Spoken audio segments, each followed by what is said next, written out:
Assalamualaikum warahmatullahi wabarakatuh. Kami dari kelompok 3 ingin mempresentasikan materi untuk mata kuliah Pancasila yang diampu oleh Ibu Lulu Fauzia. Untuk materinya sendiri yaitu Pancasila dari filsafat ke realita apakah masih relevan untuk kita. Nah, sebelumnya izinkan kami memperkenalkan diri untuk anggota pertama dari kelompok kami yaitu Tabastian Ginas Wiraharja dengan 3 digit terakhir 064. Lalu selanjutnya ada Fawas Aidin dengan 3 digit terakhir 069. Selanjutnya ada Kausar Rafiq dengan 3 digit terakhir 071. Lalu saya sendiri yaitu Zara Putra Asyuni dengan 3 digit terakhir 073. Kami dari Teknologi Rekayasa Otomasi Angkatan 2024, kelas B. Nah, sebelumnya izinkan saya menjelaskan untuk latar belakang mengapa kami membawakan materi ini. Pancasila yang disahkan secara konstitusional pada tanggal 18 Agustus 1945 merupakan lautan scope atau pandangan dunia yang digali dari akar budaya dan nilai luhur bangsa Indonesia. Sebagai landasan filosofis, Pancasila tidak hanya berfungsi sebagai dasar negara, tetapi juga sebagai pedoman hidup yang merangkum 5 prinsip fundamental: ketuhanan, kemanusiaan, persatuan, demokrasi, dan keadilan sosial. Nilai-nilai ini menjadi inti dari identitas nasional yang menyatukan keberagaman suku, agama, dan ras di bawah naungan semboyan Bhinneka Tunggal Ika. Namun, dalam perjalanan sejarahnya, pemahaman terhadap Pancasila seringkali mengalami pendangkalan makna. Hal ini terjadi karena Pancasila kerap kali direduksi menjadi instrumen kekuasaan atau alat legitimasi politik oleh pihak-pihak tertentu, sehingga esensi aslinya sebagai pemersatu bangsa perlahan tergerus dan hanya terjebak dalam tataran retorika formalitas semata. Nah, di era kontemporer, tantangan terhadap ideologi bangsa semakin kompleks, seiring dengan masifnya arus globalisasi dan transformasi digital. Pancasila dituntut untuk berfungsi sebagai benteng ideologis sekaligus filter dinamis yang mampu menyaring pengaruh asing, baik itu liberalisme ekstrem, radikalisme, maupun konsumerisme, yang berpotensi mengikis kohesi sosial dan jati diri bangsa. Tanpa filter yang kuat, bangsa Indonesia akan kehilangan kompas moralnya di tengah persaingan global yang kompetitif. Oleh karena itu, revitalisasi nilai-nilai Pancasila menjadi sebuah keharusan agar ideologi ini tetap hidup dan relevan dengan dinamika zaman, bukan sekedar menjadi artefak sejarah yang statis.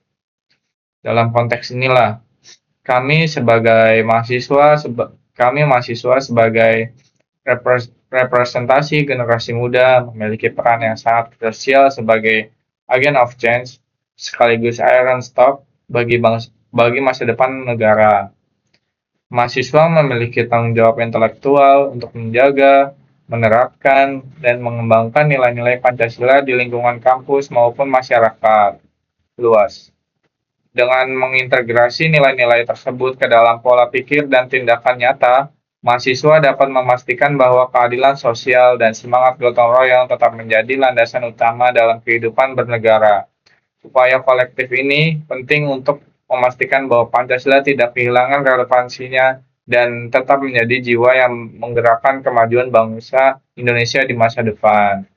Nah, itu untuk latar belakang mengapa kami membawakan materi ini. Untuk selanjutnya untuk rumusan masalah dan tujuan. Apa sih masalah yang ingin kita bawa dan apa tujuannya membawakan materi ini? Masalahnya yang ingin kita bawa itu apa itu sistem dan filsafat dan mengapa Pancasila sistem dan apa urgensinya. Tujuan membawakan masalah tersebut adalah untuk mendeskripsikan konsep filsafat, memahami Pancasila sebagai filsafat, serta menjelaskan hierarki dan urgensi Pancasila. Assalamualaikum warahmatullahi wabarakatuh. Perkenalkan, nama saya Fawas Aidin Arisyanto dengan NIM digit terakhir 069. Kali ini saya akan menjelaskan yang pertama, manfaat penulisan. Pada slide ini kita membahas manfaat dari penulisan dan pengkajian materi mengenai filsafat Pancasila. Manfaat tersebut dapat dilihat dari dua aspek, yaitu secara teoritis dan secara praktis. Secara teoritis, penulisan ini bertujuan untuk menambah wawasan dan pemahaman mengenai filsafat Pancasila sebagai dasar negara dan pandangan hidup bangsa. Melalui kajian ini, kita dapat memahami nilai-nilai Pancasila secara lebih mendalam dan sistematis, sehingga tidak hanya dipahami sebagai hafalan sila-sila, tetapi sebagai suatu kesatuan nilai yang utuh. Selain itu, penulisan ini juga dapat menjadi landasan ilmiah dalam mengembangkan kajian pendidikan kewarganegaraan, khususnya dalam pembentukan karakter dan kesadaran berbangsa. Secara praktis, penulisan ini diharapkan mampu memberikan dampak nyata bagi mahasiswa dan masyarakat. Materi ini dapat memotivasi pembaca untuk mengamalkan nilai-nilai Pancasila dalam kehidupan sehari-hari, baik di lingkungan keluarga, kampus, maupun masyarakat luas. Pengamalan nilai Pancasila tersebut diwujudkan melalui sikap nasionalisme, toleransi terhadap perbedaan, serta rasa tanggung jawab sebagai warga negara. Dengan demikian, Pancasila tidak hanya dipahami secara teoritis, tetapi benar-benar diterapkan dalam perilaku dan tindakan nyata. Melalui penulisan ini diharapkan nilai-nilai Pancasila tetap relevan dan mampu menjawab tantangan kehidupan berbangsa di era modern. Oke, selanjutnya slide yang kedua, yaitu pengertian sistem dan filsafat. Pada slide ini, kita akan membahas pengertian sistem dan filsafat, khususnya dalam konteks kehidupan berbangsa dan bernegara di Indonesia. Sistem dapat dipahami sebagai suatu kesatuan yang terdiri dari nilai, prinsip, dan norma yang saling berkaitan satu sama lain. Setiap unsur dalam sistem tersebut tidak berdiri sendiri, melainkan bekerja secara terpadu dan saling mendukung untuk mencapai tujuan bersama. Dalam kehidupan bernegara, sistem ini berfungsi untuk mengatur berbagai aspek kehidupan masyarakat agar terciptanya ketertiban, keadilan, dan keseimbangan. Dalam konteks Indonesia, sistem nilai tersebut bersumber dari Pancasila. Nilai-nilai Pancasila menjadi pedoman dalam penyusunan aturan, kebijakan, serta perilaku warga negara dalam kehidupan bermasyarakat, berbangsa, dan bernegara. Oleh karena itu, sistem yang dimaksud bukan hanya sekedar aturan tertulis, tetapi juga mencakup sikap dan perilaku yang mencerminkan nilai luhur bangsa. Untuk selanjutnya yaitu filsafat. Filsafat merupakan hasil pemikiran manusia yang mendalam, rasional, dan sistematis mengenai hakikat kehidupan, kebenaran, serta nilai-nilai yang dianggap penting. Filsafat membantu manusia memahami makna hidup dan menentukan arah tindakan yang bijaksana. Filsafat Pancasila berperan sebagai dasar negara, pandangan hidup bangsa, sekaligus ideologis nasional Indonesia. Artinya, Pancasila tidak hanya menjadi dasar hukum, tetapi juga menjadi sumber nilai yang menjiwai seluruh sistem kehidupan berbangsa dan bernegara. Dengan demikian, sistem dan filsafat memiliki hubungan yang erat, di mana filsafat Pancasila menjadi landasan utama dalam membentuk sistem kehidupan nasional Indonesia. Nah, di sini saya akan menjelaskan Pancasila sebagai sistem. Pancasila sebagai sistem berarti bahwa kelima sila Pancasila merupakan suatu kesatuan yang utuh, saling berhubungan, dan tidak dapat dipisahkan. Masing-masing sila memiliki kedudukan yang penting, namun tetap harus dipahami secara menyeluruh sebagai sebuah tatanan. Di sini, dalam Pancasila sebagai sistem, saya akan menjelaskan contoh penerapan dari Pancasila sebagai sistem. Di sini ketuhanan yang Maha Esa menjelaskan menjadi dasar moral dalam kemanusiaan. Kemanusiaan yang adil dan beradab harus diterapkan secara adil dalam kehidupan sosial. Persatuan Indonesia memperkuat kebersamaan di tengah perbedaan. Kerakyatan yang dipimpin oleh kebijaksanaan dalam permusyawaratan perwakilan merupakan keputusan bersama harus berdasarkan musyawarah. Dan yang terakhir yaitu keadilan sosial. Keadilan sosial merupakan tujuan akhir dari penerapan semua sila. Nah, dalam keadilan sosial ini tidak akan tercapai tanpa persatuan, kemanusiaan, dan nilai ketuhanan. Contoh dalam kehidupan sehari-hari ini, saat bermusyawarah di kelas, ada sila kerakyatan, kemanusiaan, dan keadilan.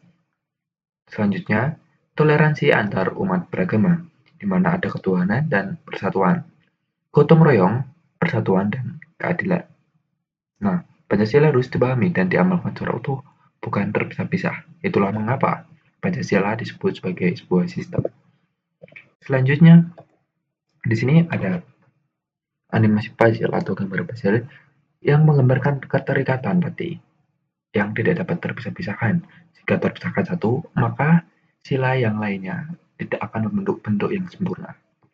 Dari kelima sila ini bersifat hierarkis, piramidal, menyeluruh, dan integral, sehingga menjadi pedoman hidup berbangsa, dasar penyusunan hukum serta kebijakan, pengikat seluruh warga negara dan landasan persatuan bangsa. Nah, di sini sila ketuhanan Yang Maha Esa menempati posisi yang paling fundamental karena menjadi sumber nilai dan landasan moral bagi sila-sila lainnya. Sila ketuhanan menjiwai sila kemanusiaan yang adil dan beradab, sehingga penghormatan terhadap manusia dilandaskan pada nilai moral dan etika yang luhur. Selanjutnya, nilai kemanusiaan. Nilai kemanusiaan ini berbasis membentuk persatuan Indonesia yang menegaskan pentingnya kesadaran kolektif sebagai satu bangsa. Dalam kerangka tersebut, nilai kerakyatan yang dipimpin oleh hikmat kebijaksanaan dalam permusyawaratan ini merupakan perwujudan nilai persatuan dalam proses pengambilan keputusan politik maupun pemerintahan yang demokratis. Keseluruhan proses tersebut bermuara pada sila keadilan sosial bagi seluruh rakyat Indonesia sebagai tujuan akhir dari penyelenggaraan kehidupan berbangsa dan bernegara. Dengan demikian, Pancasila tidak hanya berfungsi sebagai dasar negara, tetapi juga sebagai pedoman hidup, pedoman bangsa, pedoman normatif dalam pembentukan hukum, perumusan kebijakan politik, serta pengikat seluruh warga negara dalam satu kesatuan bangsa Indonesia. Oke, di sini saya akan menjelaskan tentang urgensi kajian Pancasila.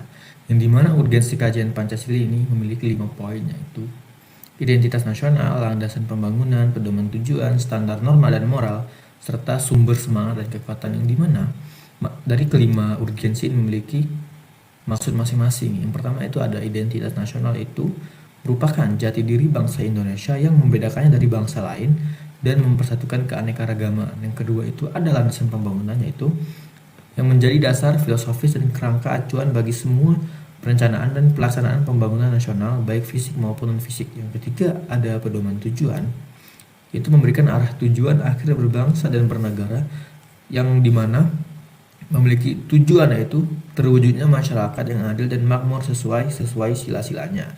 Yang keempat ada standar norma dan moral, itu yang menjadi tolak ukur dan parameter untuk menilai baik buruknya kebijakan, hukum, dan perilaku dalam kehidupan bermasyarakat, berbangsa, dan bernegara. Yang terakhir ada sumber semangat dan kekuatan, yang dimana memberikan energi dan inspirasi bagi seluruh rakyat untuk terus berjuang dan berkarya mengisi kemerdekaan. Yang selanjutnya ada Pancasila, hierarkis, dan piramidal, yang dimana Pancasila tersendiri tersusun seperti piramida dari dasar sampai puncak. Sila pertama yaitu membahas tentang ketuhanan yang menjadi landasan moral dan spiritual. Yang kedua itu ada sila kedua, sila ketiga, dan keempat, yang dimana ketiga sila ini mengatur hubungan sosial, persatuan, serta demokrasi. Yang terakhir itu ada sila kelima, yang dimana sila ini membahas tentang keadilan sosial, yang dimana sila ini berada di dasar piramida sebagai tujuan akhir kehidupan berbangsa. Dan setiap sila saling menguatkan, yang dimana apabila salah satu strukturnya runtuh, maka keseluruhan sila akan goyah. Ya, yang terakhir ada kesimpulan, yang dimana kesimpulan ini mencakup 5 poin, yaitu Pancasila merupakan filsafat khas Indonesia yang konsisten menyeluruh. Pancasila memiliki landasan ontologis, epistemologis, dan aksiologis. Pancasila menjadi identitas nasional sekaligus pembeda dari bangsa lain. Pancasila menjadi arah pembangunan dan standar moral kehidupan berbangsa. Pancasila membantu mahasiswa berperan penting menjaga relevansi nilai Pancasila di era modern. Oke, sekian dari kelompok kami. Apabila ada kesalahan mohon dimaafkan. Saya tutup. Wassalamualaikum warahmatullahi wabarakatuh.